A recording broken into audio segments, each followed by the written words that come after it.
Hello learners, welcome back to my channel. आज हम लोग ये दो क्वेश्चन डिस्कस करने वाले हैं और ये क्वेश्चंस इकोलॉजी से है। आपको इकोलॉजी जो एक यूनिट अगर आप वो टारगेट कर रहे हैं एग्जाम के लिए, सीएसआई के लिए, तो आपको ये दो जो इकोलॉजी है तो उसमें आपको ये क्वेश्चंस मिल जाते हैं। ये टॉपिक तब मिलती है जब आप कम्युनिटी का जो कम्युनिटी की इकोलॉजी पढ़ते हैं ना, तब जब आप देखते हैं कि कोई क्लाइमेक्स स्पीसीज कब जनरेट होती है, पायोनियर स्टेजेस कब होती है, ऐसे करके जब आप पढ़ते हैं ना कम्युनिटी वाला, तब आपको ये टॉपिक मिलती है। सो इसमें ये दो क्वेश्चंस हैं, हम इस दो क्वेश्चंस को सॉल्व करने वाले हैं। और अगर आपको ऐसे ही मोर अपडेट्स के लिए आप मेरे चैनल को सब्सक्राइब कर सकते हैं। और मैं अभी रिसेंटली स्टार्ट किया है कि मैं बहुत सारा क्वेश्चंस करने वाले हैं साथ हम मिलके। ठीक है, आप कमेंट सेक्शन में मुझे बताना अपने opinions and everything, there will be a discussion. So अगर आप चाहते हैं कि ऐसे और कंटेंट्स आपको एक्सेस हो तो आप मेरे चैनल को सब्सक्राइब कर सकते हैं, नोटिफिकेशन ऑन कर सकते हैं, जिससे कि आपको अपडेट्स मिलते रहेंगे as soon as I upload a video. Tongue twister हो रहा है मेरा तो। चलिए ठीक है, करते हैं ये दो क्वेश्चंस को सॉल्व। तो पहला क्वेश्चन है कि for climax which statement is incorrect. जब हम कम्युनिटी कॉलेज में पढ़ते हैं हमने वहाँ देखा होगा कि सक्सेशन एक टॉपिक आती है। सक्सेशन, तो उस सक्सेशन में क्या होती है कि पहले जो चीज़ें होती हैं, पहले एक बंजर ज़मीन होती है, इधर से धीरे धीरे कोई एक ऑर्गेनिज्म आता है, फिर उसके बाद वो डेवलप होके बहुत बड़ी एक इलाका बन जाती है। पहला एक जो इलाका होता है वो खाली होता है, मतलब कुछ नहीं होता, उस प्रोसेस को हम न्यूडेशन बोलते हैं। सो उस स्टेज में क्या होता है कि बिल्कुल ही खाली जगह होती है, फिर उसके बाद ऑर्गेनिजम्स एक दो आता है, फिर उनको कंज्यूम करके दूसरा ऑर्गेनिजम्स अपने आप को ग्रोथ करवाते हैं। ऐसे करके मतलब एक क्या कहते हैं, एक स्टेजेस जैसा बन जाता है। ठीक है, उसे हम सक्सेशन कहते थे। अब मैं सक्सेशन यहाँ डिस्कस नहीं करूँगी, अगर आप चाहते हैं सक्सेशन पढ़ाऊँ तो मुझे कमेंट सेक्शन में बता सकते हैं, मैं उसके लिए एक वीडियो ले आऊँगी। लेकिन फिलहाल यहाँ पे हमारा ध्यान सक्सेशन पे तो है ही। अगर आपने पढ़ा होगा तो आप ये क्वेश्चन सॉल्व कर सकते हैं। तो सक्सेशन में क्या होता है कि जो इनिशियल स्टेज में चीज़ें बहुत ही ज़्यादा सिंपल रहती है, यहाँ सिर्फ एक दो ऑर्गेनिज्म रहती है, और जब क्लाइमेक्स कम्युनिटी आती है, जो लास्ट वाला कम्युनिटी होती है ना, जो फाइनल जो वहाँ रहती है, उसे हम क्लाइमेक्स कम्युनिटी कहते हैं।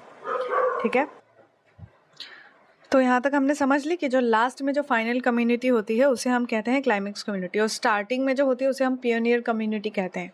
ठीक है, इतना तक हमने समझ ली। अब आगे बढ़ते हैं। इतना समझने के बाद जब आप कॉन्सेप्ट पे अगर ध्यान देंगे ना, आपको डेफिनेशन वगैरह की ज़रूरत नहीं है, यहाँ टर्म्स की भी ज़रूरत है। हम थोड़ा सा अपना दिमाग लगा के क्वेश्चन को हम सॉल्व करने वाले हैं। ठीक है, तो पहला क्वेश्चन पे क्या दिया गया है, पहला क्वेश्चन पे दिया गया है for climax which statement is incorrect.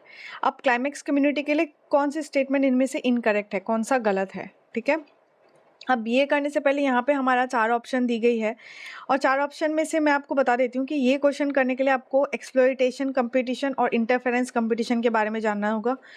अगर वो ठीक है, इतना पता हो गया, फिर आपको एक और चीज़ जाननी होगी, वो रहा वर्टिकल स्ट्रेटिफिकेशन। ठीक है, इसका मतलब क्या होता है, और बाकी चीज़ें को तो ठीक है आपको समझ आ जाएगी जो ऑप्शन देखेंगे, क्योंकि डिट्रिटियस टर्म जो है वो हमें पता होती है कि क्या होता है, डेड डिकेइंग मैटर को हम कंसिडर करते हैं। सो इतना तक तो हमें समझ आ गया। अब exploitation competition and interference competition के बारे में बात करते हैं। देखिए, कंपटीशन जब दो ऑर्गेनिजम्स के बीच में होता है ना, तो मतलब दो स्पीसीज के बीच में, तो फिर ऑर्गेनिजम्स के बीच में होता है, तो वो लोग कुछ पैटर्न को फॉलो करते हैं। या तो वो डायरेक्ट, सपोज ये है स्पीसीज ए और ये रहा स्पीसीज बी। ठीक है, अगर ए और बी स्पीसीज, ये दोनों स्पीसीज अगर एक दूसरे को डायरेक्टली हार्म कर रहे हैं, ए अगर इस बी को मार रहा है, बी अगर ए को मार रहा है, तो फिर इस जो भी डायरेक्टली वो अगर एक दूसरे को हार्म कर रहे हैं, तो उसे हम इंटरफेरेंस कंपटीशन कहेंगे।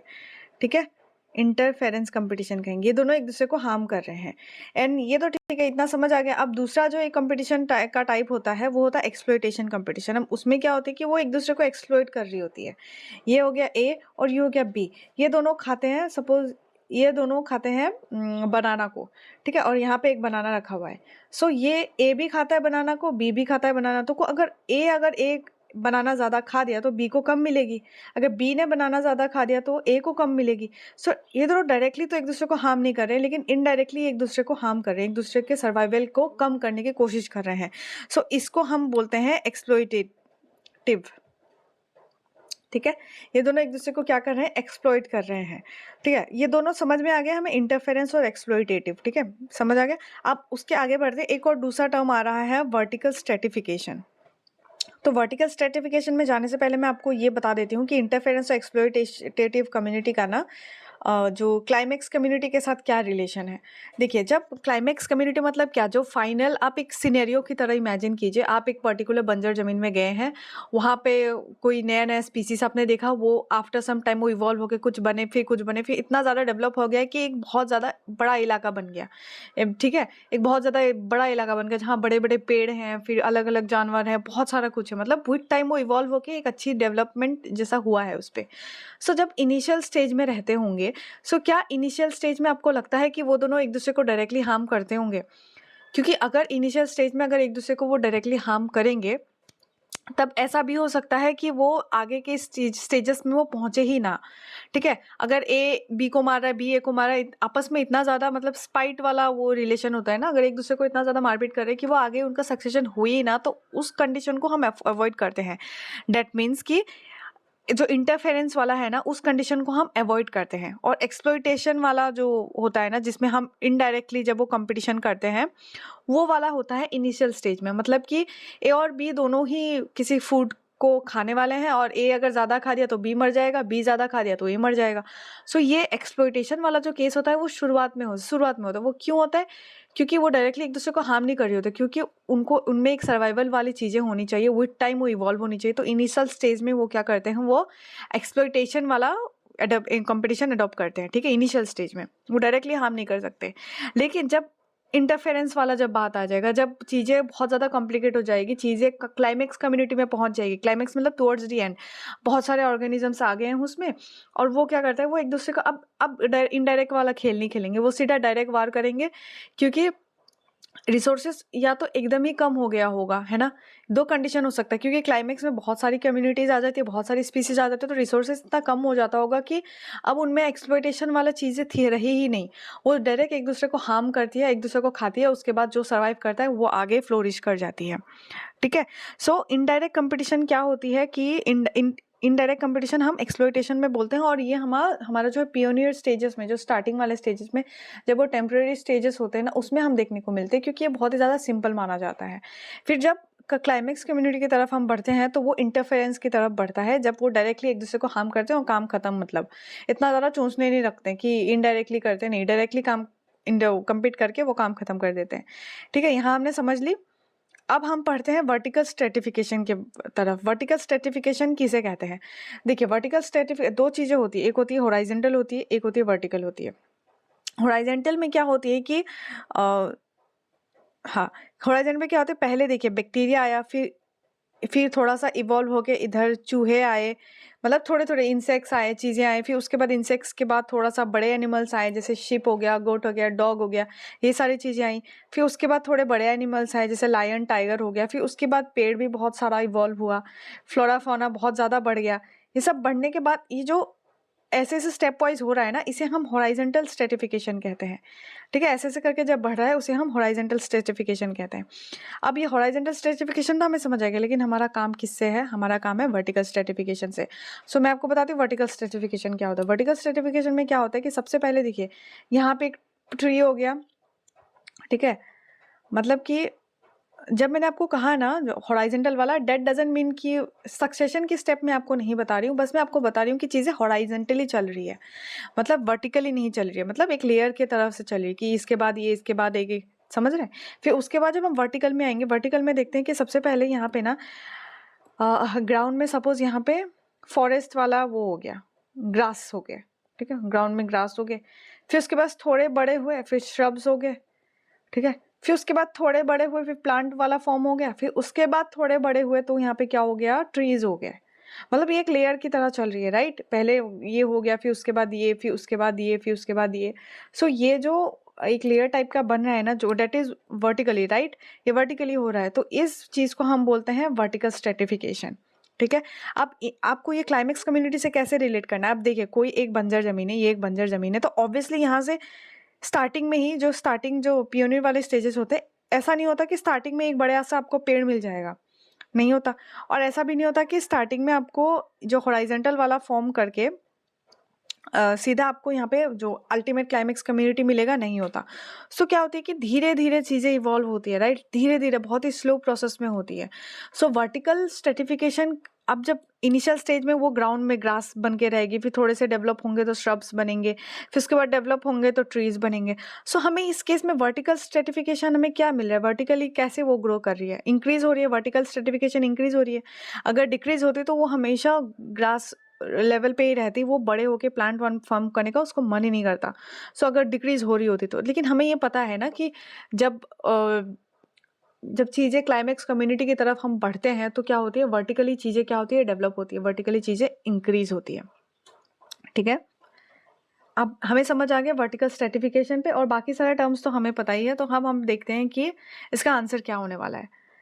ओके, तो सबसे पहले हम देखते हैं number of perennial species increases, ये वाला सही होगा। फिर उसके बाद देखते हैं dependency of detritus food chain, ये भी सही होगा। और ये क्यों सही होगा, ये ऑब्वियस सी बात है कि देखिए, जब पेड़ पौधे जब सड़ रहे हैं, गल रहे हैं, वो जाके क्या कर डेड डिकेइंग मैटर बनते हैं। फिर उसके बाद अगर वो डेड डिकेइंग मैटर बन रहे हैं तो उसके बाद उसमें डेट्रिटस फूड चेन स्टार्ट हो जाती है, राइट। अब डेड डिकेइंग बनने तक तो ऑब्वियसली चीज़ें क्लाइमेक्स कम्युनिटी तक पहुंचनी पड़ेगी कि नहीं। अगर इनिशियल स्टेज में ही हम डेड डिकेइंग पे मतलब ज़्यादा फीड करने लगेंगे तो ऑब्वियसली हमारा जो दिमागी जो चीज़ें होगी वो डेवलपमेंट की तरफ जाएगी ही नहीं, वो चाहेगी नहीं कि वो और ज़्यादा डेवलप हो। लेकिन जब हम डेट्रिटस फूड चेन प्रॉपरली जब वर्क कर रही है ना, डेट मीन्स कि वो क्लाइमेक्स कम्युनिटी पे पहुंच गई है।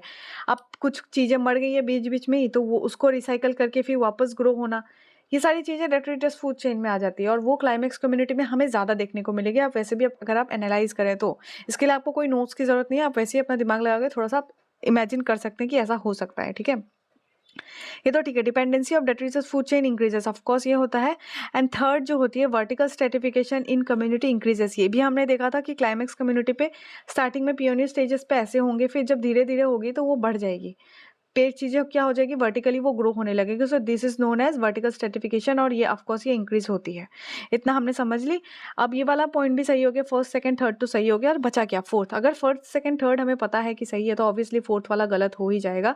सो हमें फोर्थ वाले पे फिर भी एक बार नजर घुमा लेते हैं, और इसमें बोला गया है exploitation competition is more than interference competition. Of course ऐसा होता है क्योंकि अभी हमने देखा कि जब चीज़ें क्लाइमेक्स कम्युनिटी में जाती है वो इनडायरेक्ट चीज़ों को फॉलो नहीं करना चाहती, वो डायरेक्टली चीज़ें खत्म करके कम्पीट करके काम खत्म करना चाहती है। उसको ऐसे इनडायरेक्ट वाला मतलब धीरे धीरे ये सब करेंगे, ये सब की चोंचले उनमें पड़ना नहीं है। तो क्लाइमेक्स कम्युनिटी में क्या होती है कि एक्सप्लॉइटेशन जो कंपटीशन होती है ना वो ज़्यादा होती है रेदर देन इंटरफेरेंस वाला। ठीक है, यहाँ तक समझ ली। अब इस हिसाब से अगर हम इस क्वेश्चन का आंसर देखें तो फोर्थ वाला आंसर हमारा इनडायरेक्ट हो जाएगा, क्योंकि इसमें उल्टा बोला गया है। इसमें ये बोला गया कि exploitation competition is more than interference competition, लेकिन एक्चुअल में ऐसा नहीं होता। जब क्लाइमेक्स कम्युनिटी पहुंचती है तो इंटरफेरेंस वाला चीज़ें हमें पहले आ जाती है, वो एक्सप्लॉइटेशन को वो इतना ज़्यादा प्रिफर नहीं करते हैं। ठीक है, सो यहाँ हमने समझ ली, ये वाला आंसर का क्वेश्चन का आंसर क्या हो जाएगा, फोर्थ हो जाएगा। फिर उसके बाद दूसरा क्वेश्चन देखते हैं। दूसरा क्वेश्चन में बोला गया which of the following is the characteristic feature of climax community. चलिए, ये हमें समझनी है। अब मैंने आपको बता दिया था, थोड़ा बहुत तो बता ही दिया है कि क्लाइमेक्स कम्युनिटी क्या होती है, तो इस हिसाब से इस क्वेश्चन का आंसर हम करते हैं। सो नीचे से स्टार्ट करते हैं। ठीक है, नैरो नीच विड, तो इसमें से कौन सा कैरेक्टरिस्टिक फीचर है क्लाइमेक्स कम्युनिटी का, ये देखना है हमें। देखिए, क्लाइमेक्स कम्युनिटी में क्या होती है, सपोज एक पर्टिकुलर एरिया है, यहाँ पे ए स्पीसीज है, बी स्पीसीज है, सी स्पीसीज है, ए बी सी, तीन तरह के स्पीसीज है। तो ये क्या करते हैं, ये जब बहुत ज़्यादा ऑर्गेनिजम्स हो जाता है, बहुत ज़्यादा स्पीसीज इसमें एरिया में हो गया है, तो ये क्या करता है विद टाइम ये अपना अपना एक इलाका बना लेते हैं। पहले सपोज एक खाली इलाका था, वहाँ सिर्फ ए था, तो ये पूरा इलाका यूटिलाइज करेगा, राइट। ऐसा तो नहीं करेगा कि कोने में पड़ा रहेगा, नहीं। खाली अब घर में क्या करते हो, आपको अगर खाली बेड मिलती है आप पूरा पाँव एकदम पसार के सो जाते हो, है ना। तो क्या होती है कि ए वाला यही करेगा, इस केस में पूरा इलाका वो यूज़ करेगा, मतलब उसकी नीच की जो विड है ना वो ज़्यादा होगी, वो यूटिलाइजेशन नीच विड का ज़्यादा करेगी। ठीक है, एक केस में ऐसा होता है। लेकिन अगर चीज़ें अगर एक बेड में सपोज एक बेड में 5-6 लोग आगे लेटने आ चले गए, तो आप लोग क्या करेंगे, सिकुड़ जाएंगे, अपना एक कोना पकड़ लेंगे और वहाँ लेट जाएंगे। तो इन स्पीसीज के साथ भी ये हो जाता है, जब बहुत ज़्यादा ऑर्गेनिजम्स होता है, that is in case of climax community, वो अपना नीच क्या करती है, नैरो कर लेती है। अब ए अपना कोने में यहाँ पे बैठेगा, ए यहाँ अपना कोने पे बैठेगा, बी अपना इस कोने पे बैठेगा, और सी अपना इस कोने में बैठेगा, राइट। तो ये लोग अपना एक एक कोना बैठे लेंगे, तो इसका मतलब क्या होता है कि इनकी निश जो होती है, जिस एरिया पे ये रहते हैं, वो बहुत ही ज़्यादा नैरो हो जाती है। तो फोर्थ वाला पॉइंट बिल्कुल सही हो जाएगा। तो which of the following characteristic, हमें कैरेक्टरिस्टिक मांगा गया है, तो ये वाला तो सही है। अब आगे वाले चीज़ें देखते हैं। हाई प्रोडक्टिविटी, देखिए, जब हम क्लाइमेक्स कम्युनिटी पढ़ते हैं तो इनिशियली क्या होता है कि ए अगर अकेला है, तो अकेले में क्या होगा, ये खाएगा और जो भी है इसका प्रोडक्शन नेचर के लिए इसको जो कंट्रीब्यूशन होगी वो करेगा। ये नेचर के लिए अपना कंट्रीब्यूशन कर देगा। अकेला है तो क्या हो, कोई लालच-वालच कुछ नहीं है, अपना कंट्रीब्यूशन कर देगा नेचर में। दैट मीन्स कि बहुत ज़्यादा हाई प्रोडक्टिविटी होगी, ठीक है?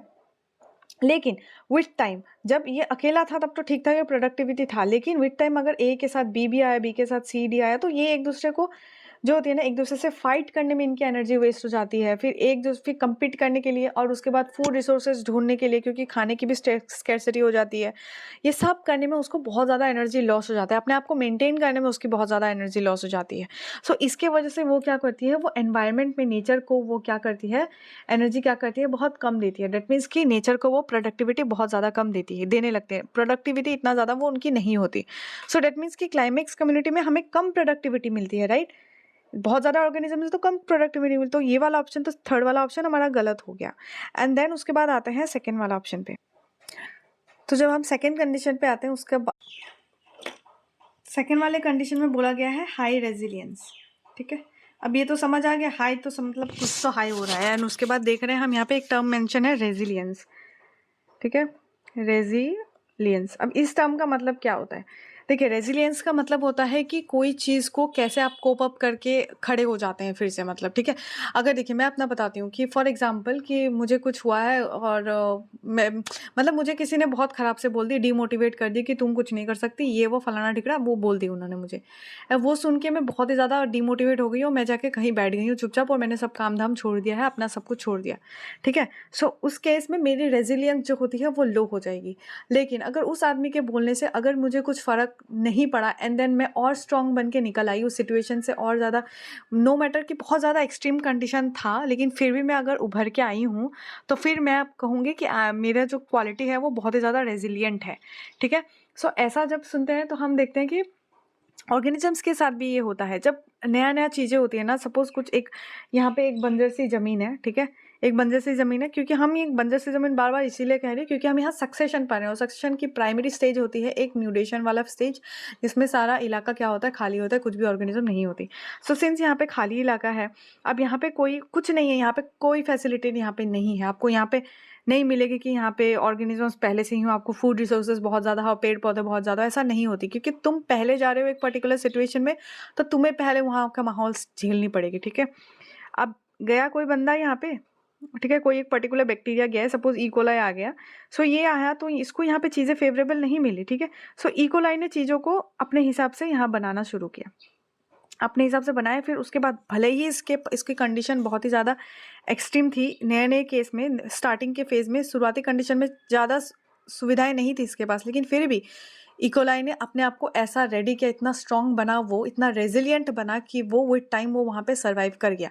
अब इकोलाई सर्वाइव कर रहा था, तो इसने अपने लिए ये चीज़ें फ़ेवरेबल बना ली। अब कोई दूसरा ऑर्गेनिज़्म आया, सपोज़ यहाँ पे कोई मॉस्क्यूटो आया, देखिए मैं यहाँ पे हाइपोथेटिकल एग्जांपल बना रही हूँ, आप कहीं पे लिख मत देना कि मॉस्क्यूटो इकोलाई खाता है, ठीक है? सो देखिए, मॉस्क्यूटो आ गया कोई नेक्स्ट स्टेज में, तो मॉस्क्यूटो ने क्या किया, यहाँ पे इकोलाई को कंज्यूम किया, और इकोलाई को कंज्यूम करके, अब मॉस्क्यूटो के लिए चीज़ें आसान थी, राइट? क्योंकि इकोलाई ने यहाँ पे सब कुछ चीज़ें बना के रख दी थी, खाना वाना सब कुछ पका के रख दिया था, मॉस्क्यूटो आया, बस खाया और अपने आप को ग्रो किया इसने। मॉस्क्यूटो के लिए इतनी ज़्यादा दिक्कत वाली नहीं थी। अब इसके बाद जो आएगा, सपोज़ कोई गोट आया, गोट को क्या होगा, वो मॉस्क्यूटो को खाएगा और इसके लिए भी चीज़ें आसान हैं।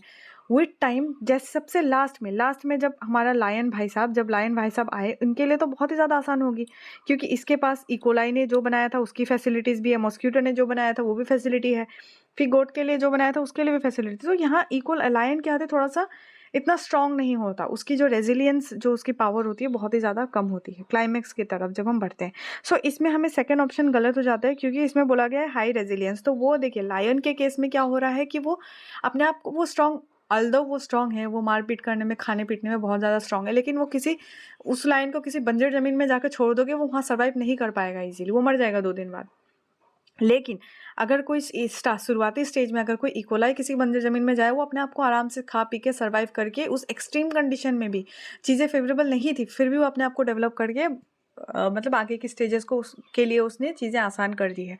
सो हमें देखने को मिलती है कि क्लाइमेक्स कम्युनिटी में हाई रेजिलियंस तो नहीं होती है, लो रेजिलियंस होती है। ठीक है, ये हमने देख ली। और उसके बाद देखते हैं लास्ट जो ऑप्शन होती है, that is option 1, simple food chain. Of course जो इनिशियल स्टेज में होती है ना, इनिशियल स्टेज में होती है तो चीज़ें क्या होती है, सिंपल होती है। ठीक है, अब क्या होती है इनिशियल स्टेज में, एक इकोलाई था, इकोलाई को खाया किसी और ने, इसको खाया गोट ने, इकोलाई को खाया मॉस्किटो ने, मॉस्किटो ने खाया गोट में। ये इनिशियल स्टेज वाली बात है। लेकिन जब चीज़ें क्लाइमेक्स हो जाती है, क्लाइमेक्स में हमें फूड चेन देखने को नहीं मिलती, फूड वेब देखने को मिलती है, क्योंकि यहाँ पे बहुत ज़्यादा स्पीसीज हो जाएगी तो उनके पास ऑप्शंस भी बहुत ज़्यादा होते हैं। या तो कॉम्प्लेक्स फूड चेन होगी या फिर हमें फूड वेब देखने को मिलेगी क्लाइमेक्स कम्युनिटी में। So first second third option तो हमारा गलत हो गया और ऑप्शन हमारा फोर्थ सही था, डेट इज नैरो निश विड। सो ऐसे करके हमने ये 2 क्वेश्चन सॉल्व कर लिया है। एंड आगे मैं और भी क्वेश्चंस ले आऊँगी। अगर आप मुझे कहेंगे कि चीज़ें सब सही चल रही है तो I will make more videos for you. And अगर आपको ये वीडियो पसंद आई है, अगर आप सही तरह से सॉल्व कर पाएँ, आपको हेल्पफुल है तो आप लाइक कर दीजिए। अगर कोई सजेशन है या फिर कुछ डिस्कशन करनी है तो कमेंट सेक्शन में डेफिनेटली कमेंट कर सकते हैं। एंड अगर आपने चैनल को सब्सक्राइब नहीं किया तो काइंडली चैनल को सब्सक्राइब कर दें। Thank you so much for watching guys, keep studying.